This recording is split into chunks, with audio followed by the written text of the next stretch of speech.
એક નાનકડા ગામમાં એક બુદ્ધિશાળી બકરી રહેતી હતી. તેનું નામ હતું લાલી. લાલી બહુ શાંત અને સમજદાર હતી.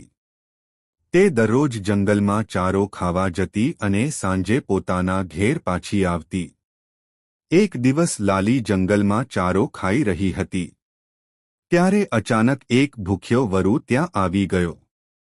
વરુએ બકરીને જોયા પછી વિચાર્યું, આજ તો મારું ભોજન તૈયાર છે. બકરીએ વરુને જોયો અને સમજાઈ ગયું કે હવે ખતરો છે. પણ તે ગભરાઈ નહીં. તેણે બુદ્ધિથી કામ લેવા વિચાર્યું. બકરી બોલી, વરુ ભાઈ, તમે મને ખાઈ જશો તો ખાઈ જશો, પણ પહેલા મને થોડું ઘાસ ખાઈ લેવા દો. ખાલી પેટે ખાશો તો તમારું પેટ દુખશે.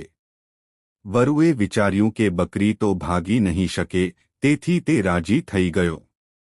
બકરી નજીકના એક ઊંચા પથ્થર પર ચડી ગઈ અને જોરથી બોલવા લાગી, બચાવો, બચાવો. વરુ આવ્યો.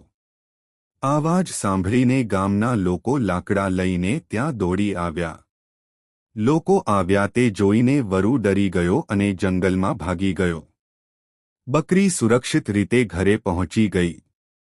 શિક્ષા, મોરલ: મુશ્કેલી આવે ત્યારે ગભરાવું નહીં, બુદ્ધિથી કામ લેવું જોઈએ.